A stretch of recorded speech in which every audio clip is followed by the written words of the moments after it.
D4 news देख रहे तमाम दोस्तों को दीपक भंडारी का नमस्कार। 10 मार्च को 2 दिन ही बचे हैं और इस दिन यह साफ हो जाएगा कि अगले 5 साल तक पंजाब में किसकी सरकार बनेगी। किसी एक पार्टी को बहुमत मिलेगा या फिर खिचड़ी सरकार बनेगी। 10 मार्च को यह पूर्ण तौर पर साफ हो जाएगा। लेकिन यह तय है कि कई नेताओं के जीवन में जबरदस्त बदलाव आएगा जिन्होंने सत्ता का सुख भोगा। यदि उनकी पार्टी को बहुमत नहीं मिला तो उन्हें विपक्ष में बैठने को मजबूर होना पड़ेगा। ऐसी चर्चाएं हैं कि बड़े बड़े चेहरे इस बार हार जाएंगे। ऐसी सूचनाएं मिली हैं कि नेताओं की नींद गायब हो चुकी है, क्योंकि 10 मार्च को क्या होगा, नेताओं का अगले 5 साल का भविष्य क्या होगा, यह तय 10 मार्च को हो जाएगा। लेकिन सबसे ज्यादा भूचाल जो आएगा वो कांग्रेस में आएगा, भले ही जीत होती है या फिर हार होती है, क्योंकि जिस तरह से कांग्रेस के पार्टी के नेताओं ने बयान दिए हैं उससे तय है कि कांग्रेस का क्लेश थमने वाला नहीं है। हाल ही में राज्यसभा सांसद शमशेर सिंह दूलो की ओर से एक बयान दिया गया है जिसमें उन्होंने साफ तौर पर कांग्रेस के जो प्रभारी थे हरीश चौधरी उन पर आरोप लगाए कि इस नेता ने करोड़ों रुपए लेकर टकसाली कांग्रेसियों को दरकिनार किया और दूसरों को टिकट दे दी। यही आरोप सांसद जो हैं जसबीर सिंह डिम्पा खडूर साहब से हैं। उन्होंने भले ही हरीश चौधरी का नाम तो नहीं लिया था, लेकिन उन्होंने कहा था कि बारमेर का ठग है जिसने कांग्रेस को बर्बाद कर दिया है। इसके अलावा और भी कई ऐसे नेता हैं जिनकी ओर से लगातार बयानबाजी की गई और कांग्रेस को खास तौर पर नुकसान हुआ। सांसद गुरजीत सिंह औजला ने भी यह स्पष्ट किया था कि नवजोत सिंह सिद्धू से ईस्ट विधानसभा हलके की जनता खासी निराश है।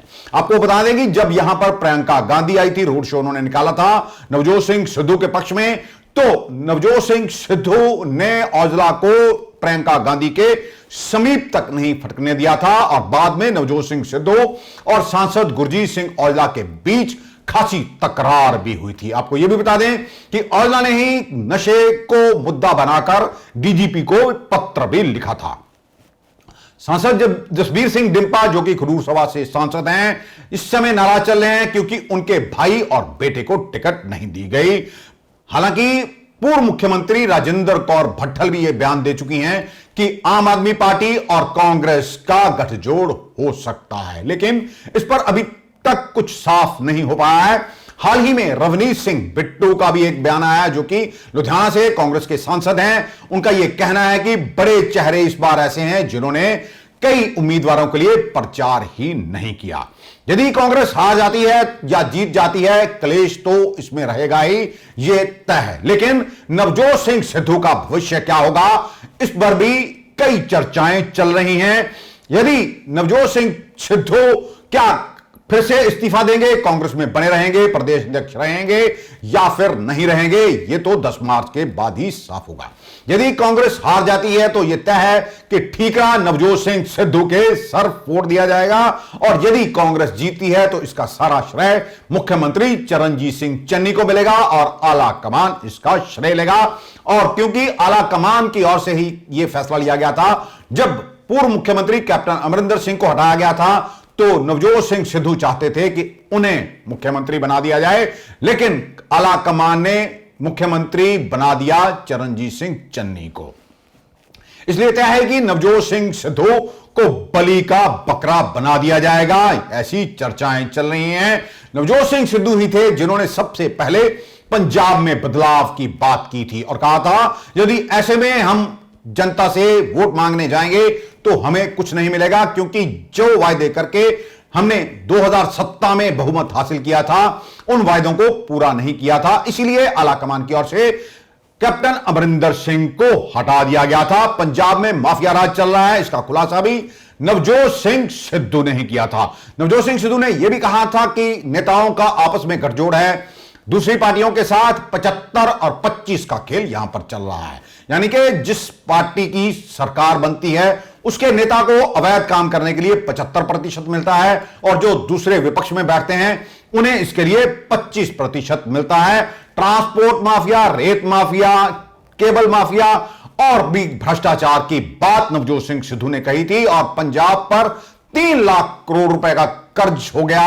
पंजाब मॉडल ले लेकर नवजोत सिंह सिद्धू जगह जगह घूमते रहे। हालांकि उन्हें अधिक जगह प्रचार नहीं करने दिया गया, क्योंकि उनका मुकाबला सीधे तौर पर दिग्गज नेता अकाली नेता बिक्रम सिंह मजीठिया के साथ था, ईस्ट विधानसभा हल्के से। उन्होंने यह भी कहा था कि यदि पंजाब को नहीं संभाला गया तो पंजाब गृह युद्ध की तरफ चला जाएगा। अब कई कांग्रेसियों ने, आपको पता ही है कि किस तरह से टिकट ना मिलने के कारण कांग्रेस छोड़ दी। जिन्हें टिकट नहीं मिला उन्होंने दूसरी पार्टियों का दामन थाम लिया और बाद में कांग्रेस पर गंभीर आरोप भी लगाए, जिनमें सांसद जसबीर सिंह डिम्पा के भाई राजन गिल भी शामिल थे। मुख्यमंत्री चरणजीत सिंह चन्नी के भाई को टिकट नहीं दी गई, डॉक्टर मनोहर सिंह को। उन्होंने आजाद उम्मीदवार के तौर पर चुनाव लड़ा, लेकिन उन पर भी कोई कार्रवाई नहीं हुई। इसलिए इसी तरह कैबिनेट मंत्री राणा गुरजीत सिंह के बेटे भी आजाद तौर पर चुनाव लड़े, यानी कि कांग्रेसियों ने ही कांग्रेसियों को चुनौती दी, लेकिन उन पर भी कोई कार्रवाई नहीं हुई। अगर हम यूं कहें कि सुनील जाखड़, जो कि पूर्व प्रदेश अध्यक्ष रह चुके हैं कांग्रेस के, उन्होंने भी आग में घी का काम किया तो कुछ गलत नहीं होगा, क्योंकि ऐसे समय पर उनकी ओर से बयान आया जब पंजाब में विधानसभा चुनाव थे। उन्होंने ये स्पष्ट कहा कि मैं हिंदू हूं, इसलिए मुझे मुख्यमंत्री नहीं बनाया गया। जबकि जब वोटिंग हुई थी तो उन्हें 42 वोट मिले थे। सुखजिंदर सिंह रंधावा, जिन्हें के डिप्टी सीएम बनाया गया, उन्हें 16, नवजोत सिंह सिद्धू को 6 और मुख्यमंत्री चरणजीत सिंह चन्नी के पक्ष में केवल 2 विधायकों ने वोट दिया था। अब हाल ही में पूर्व मुख्यमंत्री कैप्टन अमरिंदर सिंह की ओर से भी यह बयान आया है कि वह कोई जोशी नहीं है जो यह बता सके कि 10 मार्च को पंजाब में किसकी सरकार बनेगी। लेकिन इस बार जनता ने जिस तरह से वोट दिया है, उन्होंने यह साफ स्पष्ट कर दिया है कि मुफ्तखोरी की यहां बात नहीं चलेगी। अगर किसी के पास रोड मैप है तो वो करके दिखाए। आखिरकार पंजाब पर करोड़ों रुपए का जो कर्ज है उसके लिए जिम्मेदार ये नेता ही हैं, क्योंकि आम जनता तो हर चीज पर टैक्स देती है। ऐसा नहीं है कि यहां पर ईमानदार अधिकारियों की कमी है, लेकिन क्या करें, भ्रष्ट नेताओं के चुंगल में ये अधिकारी फंस चुके हैं। ऐसी बातें कई बार सामने आ चुकी हैं। इसी दौरान एग्जिट पोल के नतीजे भी सामने आने शुरू हो गए हैं। आम आदमी पार्टी को इस बार पंजाब में खासी बढ़त मिल रही है, लेकिन जिस तरह से एग्जिट पोल के नतीजे आ रहे हैं उससे साफ है कि किसी भी पार्टी को बहुमत नहीं मिलेगा। ऐसी सूचनाएं हैं कि कई विधायकों की खरीद फरोख्त हो सकती है। कई पार्टियों को इसका डर भी सता रहा है। जो एग्जिट पोल के नतीजे आ रहे हैं उनमें यह सामने आ रहा है कि आम आदमी पार्टी को 35 से 45 सीटें मिलने की उम्मीद है। शिरोमणि अकाली दल इस बार खासा प्रदर्शन अच्छा कर रहा है, उन्हें भी 30 से 40 के बीच सीटें मिलने का अनुमान है। लेकिन कांग्रेस इस बार खासी नुकसान में रहने वाली है। कांग्रेस को पिछली बार जहां 77 सीटें मिली थी, इस बार कांग्रेस को मात्र 25 से 35 सीटें मिलते ही दिखाई दे रही हैं। भाजपा को 7 और उनके गठबंधन को मिला लिया जाए तो इन्हें 7 से 10 सीटें दी जा रही हैं। किसानों को शायद इस बार 1 या 2 सीटों पर ही संतोष करना पड़े। कुल मिलाकर इस बार किसी पार्टी को बहुमत नहीं मिल रहा है। जैसे कि हम आपको पहले भी यह बता चुके हैं कि इस बार हो सकता है कि खरीदो फरोख्त जोरों पर हो, ऐसी संभावनाएं बनेगी जिसकी कभी आपकी ओर से कल्पना भी ना की गई हो। लेकिन सबसे अहम सवाल है, जो भी सरकार अगर गठजोड़ करके भी सत्ता में आती है, क्या वह पंजाब के फायदे में होगी या नहीं, यह तो आने वाला समय ही बताएगा। अगर यूं कहा जाए कि कांग्रेस और आम आदमी पार्टी में फिर से गठबंधन होगा या नहीं, तो इसमें कोई संदेह नहीं कि कांग्रेस इस बार किसी तरह का जोखिम मोल नहीं लेगी।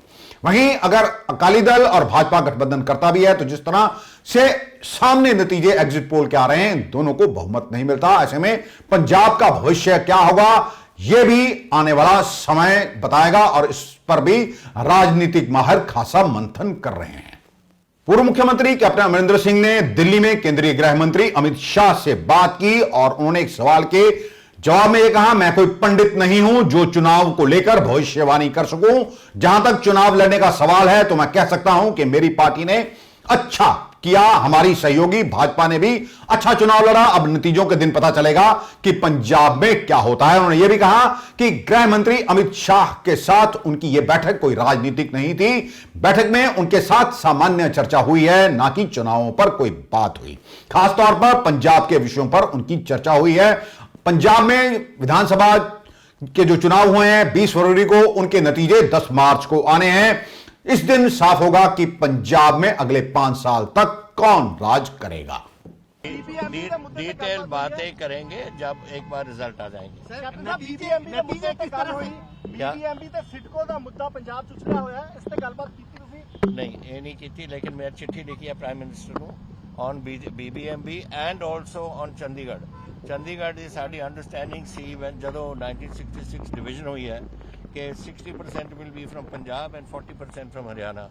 सिमिलरली जो वहाँ दोनों चीफ इंजीनियर्स थे हमारे, एक was from Punjab and one from Haryana, अब और जगह से भेज रहे हैं। तो I had written a letter to the prime minister on this. Sir ਇੱਕ ਜਿਹੜਾ ਮੁੱਦਾ ਕਿਹਾ ਜਾ ਰਿਹਾ ਹੈ ਕਿ ਪੰਜਾਬ ਨੈਸ਼ਨਲ ਸਿਕਿਉਰਿਟੀ ਨੂੰ ਲੈ ਕੇ ਤੁਸੀਂ ਅੱਜ ਮੁਲਾਕਾਤ ਕੀਤੀ, ਕੀ ਗੱਲਬਾਤ ਹੋਈ ਹੈ ਤੁਹਾਡੀ ਨੈਸ਼ਨਲ सिक्योरिटी में? नहीं, look, there are issues which I have discussed. Now मैं आपके साथ नहीं अब सारी बातें कर सकता, लेकिन it was general discussion on Punjab, not on elections. गठबंधन को लेकर भी गठबंधन रहेंगे, आपके गठबंधन की क्या स्थिति रहेगी? क्या सरकार आपके गठबंधन के बिना नहीं बनेगी? जी मैं तो पंडित है नहीं, I am not somebody who can predict.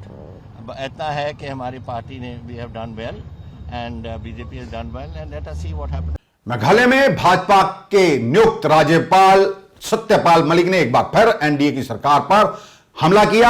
एक अंग्रेजी अखबार के मुताबिक हरियाणा के जींद पहुंचे सत्यपाल मलिक ने किसानों से कहा, अगला चुनाव सरकार के प्रतिनिधियों का बदलाव के तौर पर होना चाहिए। मलिक ने कहा, मेरे पास राज्यपाल के कार्यकाल में 6 महीने बचे हैं, उसके बाद मैं उत्तर भारत के किसानों को रैली करूंगा और उनसे दिल्ली में अपनी सरकार बनाने का आग्रह करूंगा। अब सरकार बदलने का समय आ गया है। मलिक ने कहा, पहले राज्य बदलें, फिर साथ आएं और अपनी सरकार बनाएं। उन्होंने आपको यह भी बता दें कि पहले भी सत्यपाल मलिक इसी तरह के बयान जारी करके कई बार एनडीए की केंद्र सरकार को मुश्किल में डाल चुके हैं। कुतिया भी मरती है तो दिल्ली से चिट्ठी जाती है उसके लिए।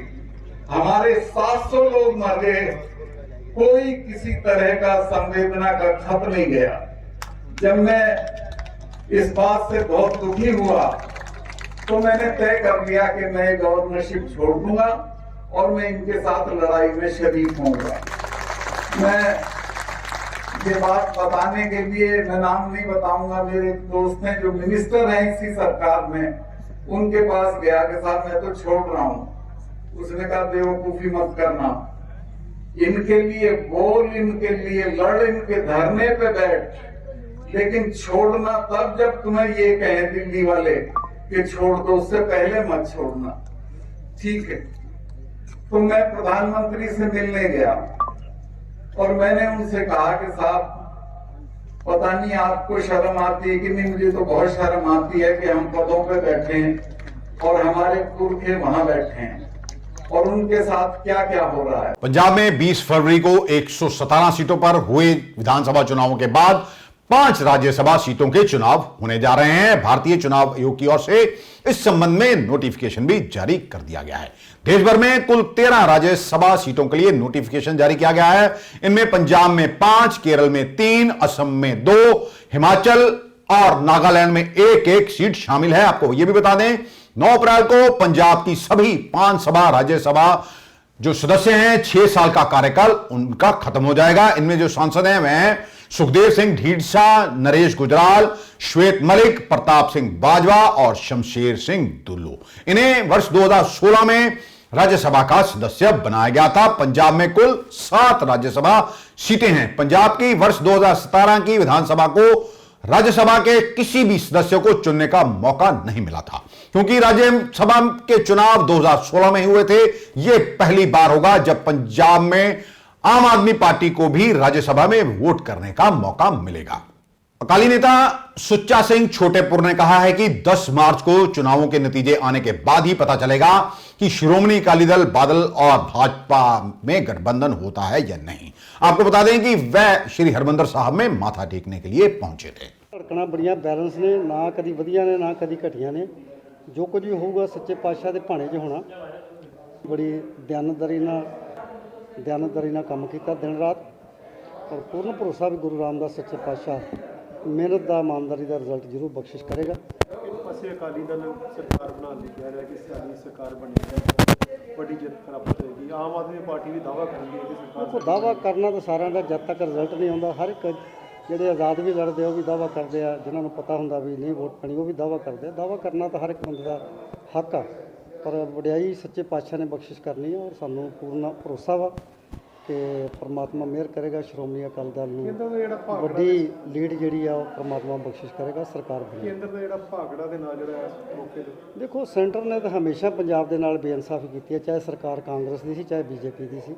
ਘੱਟ ਗਿਣਤੀਆਂ ਨੂੰ ਖਾਸ ਤੌਰ ਤੇ ਪੰਜਾਬ ਨੂੰ ਤਾਂ ਕਦੀ ਵੀ ਇਨਸਾਫ ਨਹੀਂ ਮਿਲਿਆ।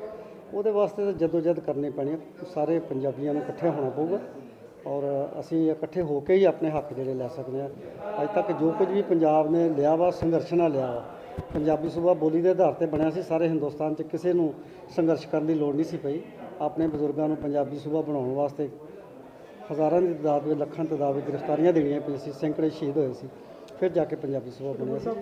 ਸਰਕਾਰ ਬਣਾਉਣ ਲਈ ਜੇ ਮੁੜ ਬੀਜੇਪੀ ਨਾਲ ਗੱਠਜੋੜ ਕਰਨ ਦੀ ਲੋੜ ਪਈ ਤਾਂ ਕੀਤਾ ਜਾਏਗਾ। ਦੇਖੋ ਜੀ ਇਹ ਤਾਂ ਪਾਰਟੀਆਂ ਨੇ ਬਾਅਦ 'ਚ ਫੈਸਲੇ ਹੁੰਦੇ ਆ, ਜਦੋਂ ਹਾਲੇ ਤੱਕ ਰਿਜ਼ਲਟ ਨਹੀਂ ਆਉਂਦੇ। ਉਸ ਤੋਂ ਪਹਿਲਾਂ ਅਸੀਂ ਐਵੇਂ ਅੰਦਾਜ਼ੇ ਲਾਈ ਚੱਲੀਏ, ਰਿਜ਼ਲਟਾਂ ਤੋਂ ਬਾਅਦ ਹੀ ਪਤਾ ਲੱਗੂਗਾ ਵੀ ਗੱਠਜੋੜ ਦੀ ਲੋੜ ਪੈਂਦੀ ਹੈ ਕਿ नहीं ਪੈਂਦੀ। स्विट्जरलैंड के राजदूत डॉक्टर राफल हकनेर ने श्री दरबार साहब में माथा टेका और उन्होंने कहा कि मैं यूक्रेन में शांति और समृद्धि की प्रार्थना करता हूं। भगवान करे कि शीघ्र ये रूस और यूक्रेन में चल रहा युद्ध समाप्त हो जाए। The spirituality of the people that visited the temple, and I also had the privilege and was humbled by the presence of His Holiness. And I could, Is it a heaven on earth? it is definitely heaven on earth. Yes. Once you inside and you pray, Yes. then you feel the spirituality of Yes. all the pilgrims that are coming to You've been to Amritsar. a free kitchen also? Yes, we have That been is to the the free world's kitchen. biggest kitchen, free kitchen, world's biggest, we say langar. It is nobody, you can say this is from one person, it is for everybody, for everybody, from everybody. Yeah, indeed, from Sikhism everyone. is a Sikhism, they are the big, our big Sikh leaders of this With the temple, grace of please. Guru Ramdas. With the grace of our God. So, did you pray about the Ukraine and Russia war inside, or how do you see it? Well, I prayed for peace Peace? for India, Yes. peace for the world, and also peace in Yeah. Europe. Yeah, we were like that, honestly, right now. Excuse me, Excellency. Delhi से गुरुद्वारा प्रबंधक committee के अध्यक्ष हरमीत सिंह कालका ने अपने परिवार के साथ सचखंड श्री दरबार साहब में माथा टेका। वह गुरुद्वारा प्रबंधक कमेटी के अध्यक्ष बनने के बाद पहली बार श्री हरमंदिर साहब में माथा टेकने के लिए आए थे। उन्होंने कहा कि वह प्रार्थना करते हैं कि सभी का कल्याण हो। ਅੱਜ ਧੰਨ ਧੰਨ ਸਾਹਿਬ ਸ੍ਰੀ ਗੁਰੂ ਰਾਮਦਾਸ ਮਹਾਰਾਜ ਜੀ ਦੇ ਸਥਾਨ ਦੇ ਉੱਤੇ ਹਰਮੰਦਰ ਸਾਹਿਬ, ਜਿੱਥੇ ਮੈਂ ਪਰਿਵਾਰ ਦੇ ਨਾਲ ਨਤਮਸਤਕ ਹੋਣ ਆਇਆ। ਮਹਾਰਾਜ ਦਾ ਕੋਟਾ ਅਨਕੋਟ ਧੰਨਵਾਦ। ਜਿੱਥੇ ਦਿੱਲੀ ਸਿੱਖ ਗੁਰਦੁਆਰਾ ਪ੍ਰਬੰਧਕ ਕਮੇਟੀ ਦੀ ਅਹਿਮ ਸੇਵਾ ਦਾਸ ਨੂੰ ਦਿੱਤੀ ਹੈ, ਸਮੁੱਚੀ ਟੀਮ ਦੇ ਲਈ ਅਰਦਾਸ ਕੀਤੀ ਹੈ, ਉੱਥੇ ਹੀ ਪਰਿਵਾਰ ਦੇ ਵਿੱਚ ਇੱਕ ਇਜ਼ਾਫਾ ਹੋਇਆ। ਮੇਰੇ ਬੱਚੇ ਦਾ ਆਨੰਦ ਕਾਰਜ ਹੋਇਆ, ਉਹਦਾ ਸ਼ੁਕਰਾਨਾ ਕਰਨ ਵਾਸਤੇ ਪਰਿਵਾਰ ਦੇ ਨਾਲ ਇੱਥੇ ਪਹੁੰਚਿਆ। ਸੋ ਮੈਂ ਮਹਾਰਾਜ ਦਾ ਜਿੱਥੇ ਧੰਨਵਾਦ ਕਰਦਾ, ਸ਼੍ਰੋਮਣੀ ਕਮੇਟੀ ਦੇ ਪ੍ਰਬੰਧਕਾਂ ਦਾ ਧੰਨਵਾਦ ਕਰਦਾ, ਜਿੱਥੇ ਬੁਲਾ ਕੇ ਉਹਨਾਂ ਨੇ ਸਨਮਾਨ ਕੀਤਾ। ਪ੍ਰੋਫੈਸਰ ਦਵਿੰਦਰਪਾਲ ਸਿੰਘ ਭੁੱਲਰ ਦੀ ਰਿਹਾਈ ਜਿਹੜੀ ਕਿ ਦਿੱਲੀ ਸਰਕਾਰ ਬਾਰ-ਬਾਰ ਜ਼ਰੂਰੀ ਅਟਕਾ ਰਹੀ ਹੈ, ਇਹਦੇ ਬਾਰੇ ਦਿੱਲੀ ਕਮੇਟੀ ਕੀ ਕਰਦੀ ਹੈ? ਦੇਖੋ, ਦਿੱਲੀ ਸਿੱਖ ਗੁਰਦੁਆਰਾ ਪ੍ਰਬੰਧਕ ਕਮੇਟੀ ਵੱਲੋਂ ਅਸੀਂ ਪੂਰਾ ਜ਼ੋਰ ਕੇਂਦਰ ਦੇ ਉੱਤੇ ਜਿੱਥੇ ਬਣਾਇਆ ਸੀ, ਕੇਂਦਰ ਕਰਕੇ ਹੀ ਇਹ ਜਿਹੜੀਆਂ ਮੁਮਕਿਨ ਹੋ ਪਈਆਂ। ਔਰ ਉਸ ਤੋਂ ਬਾਅਦ ਜਿਸ ਤਰੀਕੇ ਨਾਲ ਦਿੱਲੀ ਸਰਕਾਰ ਅੜਕੜੇ ਲਗਾ ਰਹੀ ਹੈ ਉਹਦੇ ਉੱਤੇ, ਕਿਉਂਕਿ ਬਹੁਤ ਸਿਆਸੀ ਉਹਨਾਂ ਦੇ ਉੱਤੇ, ਕਿਉਂਕਿ ਪੰਜਾਬ ਦੇ ਵਿੱਚ ਚੋਣਾਂ ਲੜਨੀਆਂ ਸੀ, ਆਮ ਆਦਮੀ ਪਾਰਟੀ ਨੇ ਇਹ ਡਿਸੀਜਨ ਨਹੀਂ ਲੈ ਸਕੇ। ਔਰ ਉਸ ਤੋਂ ਬਾਅਦ ਲਗਾਤਾਰ ਅਸੀਂ ਉਹਨਾਂ ਦੇ ਉੱਤੇ 2 ਦਿਨ ਪਹਿਲੇ ਜਿਸ ਤਰੀਕੇ ਨਾਲ ਉਹਨਾਂ ਨੂੰ ਅਸੀਂ ਲੈਟਰ ਵੀ ਲਿਖੀ ਹੈ ਔਰ LG ਦੇ ਉੱਤੇ ਵੀ ਦਬਾਅ ਪਾਇਆ ਕਿ ਇਹ ਰਿਹਾਈ ਜਿਹੜੀ ਹੋਣੀ ਚਾਹੀਦੀ ਹੈ। 1993 ਤੋਂ ਲੈ ਕੇ ਅੱਜ ਤੱਕ ਦਾ ਇੰਨਾ ਵੱਡਾ ਲੰਬਾ ਸਮਾਂ ਪ੍ਰੋਫੈਸਰ ਸਾਹਿਬ ਨੂੰ ਜੋ ਇਸ ਕੈਦ ਦੇ ਵਿੱਚ ਹੋ ਗਿਆ ਔਰ ਜਿਹਨੂੰ ਕੇਂਦਰ ਦੀ ਸਰਕਾਰ ਨੇ ਖਤਮ ਕਰਤਾ ਹੋਇਆ, ਇਹਦੇ ਉੱਤੇ ਉਹਨਾਂ ਨੂੰ ਫੈਸਲਾ ਲੈਣਾ ਚਾਹੀਦਾ। ਮਗਰ ਕੋਈ ਨਾ ਕੋਈ ਮਨਸੂਬੇ, ਕਿਉਂਕਿ ਜਿੱਥੇ ਨਜ਼ਰ ਆ ਰਿਹਾ ਕਿ ਆਮ ਆਦਮੀ ਪਾਰਟੀ ਜਿੱਥੇ ਦਿੱਲੀ ਦੇ ਵਿੱਚ ਜਿੱਥੇ ਪੰਜਾਬੀਆਂ ਦੀ ਦੁਸ਼ਮਣ, ਪੰਜਾਬੀਅਤ ਦੀ ਦੁਸ਼ਮਣ ਬਣ ਕੇ ਰਹੀ ਹੈ, ਹੁਣ ਪੰਜਾਬ ਦੇ ਵਿੱਚ ਉਹ ਕਿਸੇ ਤਰੀਕੇ ਨਾਲ ਆ ਰਹੀ ਹੈ। ਹੁਣ ਇੱਥੇ ਦੀ ਸੰਗਤ ਹੀ ਉਹਦੇ ਬਾਰੇ ਫੈਸਲਾ ਕਰ ਸਕਦੀ ਹੈ। ਦਿੱਲੀ ਕਮੇਟੀ ਦੇ ਪ੍ਰਬੰਧਾਂ ਨੂੰ ਲੈ ਕੇ ਪਿਛਲੇ ਕਾਫੀ ਸਮੇਂ ਤੋਂ ਕੁਝ ਅਟਕਲਾਂ ਦਾ ਬਾਜ਼ਾਰ ਗਰਮ ਹੈ ਕਿ ਦਿੱਲੀ ਦੇ ਜਿਹੜੇ ਸਕੂਲ ਹੈਗੇ ਉਹਨਾਂ ਦੀਆਂ ਟੀਚਰਸ ਨੂੰ ਸੈਲਰੀਜ਼ ਵੀ ਦਿੱਤੀਆਂ ਜਾ ਰਹੀਆਂ। ਦੇਖੋ, ਮੈਂ ਸਮਝਦਾ ਕਿ ਇੱਕ ਆਪੋਜੀਸ਼ਨ ਦਾ ਰੋਲ ਹੁੰਦਾ ਔਰ ਸਾਡੀ ਆਪੋਜੀਸ਼ਨ ਜਿਸ ਤਰੀਕੇ ਦੇ ਨਾਲ ਪਿਛਲੇ ਸਮੇਂ ਤੋਂ ਕੰਮ ਕਰ ਰਹੀ ਹੈ, दिल्ली सिख गुरुद्वारा प्रबंधक कमेटी वाहिद एक ऐसी इंस्टीट्यूट है जिन्हें पिछले 2 साल खास तौर पर मैं कह सकदा कि अपने किसी भी इंपलॉई ਨੂੰ 100% सैलरी दी है जी, तो सिर्फ दिल्ली सिख गुरुद्वारा प्रबंधक कमेटी के स्कूल है। और 1 महीने की तनख्वाह जी कह सकते हैं, अज अगर फरवरी का महीना खत्म होया है तो जनवरी के महीने तक दी सारिया तनख्वाहां जा चुकी, ईवन अद्धे स्कूलों में फरवरी दी भी। यह सिर्फ गल्लां बनाई जाती है क्योंकि पिछले समय का एक डेडलॉक है। जिस वक्त सरना साहब की कमेटी होंदी सी 2002 तो लैके 11 तक का जो 6 पे का एरियर हैगा जी, वो पैसे जरूर ड्यू उन्होंने वाल पे ने, मगर जिहड़ियां तनख्वाहां की गल है बिल्कुल एप्रोप्रिएट तरीके दे नाल चल रही हैं। और जिस तरीके दे नाल इहनूं ओपोजिशन चुकदी है, मैं समझदा उन्होंने महाराज आप सद्बुद्धि दे। भारत के प्रधानमंत्री नरेंद्र मोदी ने यूक्रेन पर रूस के हमले के बाद रूसी राष्ट्रपति व्लादिमीर पुतिन के साथ दूसरी बातचीत की। सोमवार को दोनों के बीच करीब 50 मिनट तक बात हुई। अहम यह है कि मोदी ने यूक्रेन के राष्ट्रपति वोलोदिमीर जेलेंस्की से बात करने के बाद पुतिन से बातचीत की है। उन्होंने सोमवार यूक्रेन के राष्ट्रपति वोलोदिमीर जेलेंस्की से फोन पर बात कर सुमी में फंसे भारतीय छात्रों को निकालने के लिए सहयोग मांगा। दोनों नेताओं में करीब 35 मिनट तक बात हुई। जानकारी के मुताबिक दोनों नेताओं ने यूक्रेन में बदलती स्थितियों को लेकर चर्चा की है। आपको बता दें कि भारत अभी तक यूक्रेन में फंसे 16,000 से अधिक भारतीयों को वापस ला चुका है, लेकिन सुमी में अभी भी 700 से अधिक छात्रों के फंसे होने की सूचना है। केंद्र सरकार की ओर से यह कहा गया है कि हर एक भारतीयों को वापस लाने में कोई कसर नहीं छोड़ी जाएगी। रूस और यूक्रेन के बीच चल रहे युद्ध को लेकर अंतर्राष्ट्रीय बाजार में कच्चे तेल की कीमतें $100 प्रति बैरल से पार कर गई हैं। रविवार 6 मार्च को तेल की कीमतों ने पिछले कई सालों का रिकॉर्ड तोड़ दिया। ये कीमतें अभी और भी बढ़ने का अनुमान है क्योंकि अमेरिका और उसके सहयोगी देश जल्द ही रूस से आने वाले कच्चे तेल पर बैन लगाने वाले हैं। शनिवार 5 मार्च को यूक्रेन के राष्ट्रपति वोलोदिमीर जेलेंस्की ने अमेरिकी सांसदों को ऑनलाइन माध्यम से यह कहा था कि अमेरिका और नाटो देशों से उन्होंने यह मांग की थी कि रूस को कमजोर करने के लिए उन्हें रूस से आने वाले कच्चे तेल पर भी बैन लगा देना चाहिए। बड़ी संख्या में अमेरिकी सांसदों ने जेलेंस्की का समर्थन भी किया था। आपको यह बता दें कि इसी को लेकर राहुल गांधी ने भी ट्वीट किया है और लिखा है कि फटाफट पेट्रोल टैंक फुल करवा लीजिए, मोदी सरकार का चुनावी ऑफर खत्म होने जा रहा है। भाजपा के राष्ट्रीय महासचिव तरुण चुग ने वैष्णो देवी दरबार में माथा टेका। इस दौरान उनके साथ भाजपा के राष्ट्रीय अध्यक्ष जेपी नड्डा भी थे। आज के लिए बस इतना ही। कल आपके समक्ष फिर हाजिर होंगे। तब तक के लिए नमस्कार।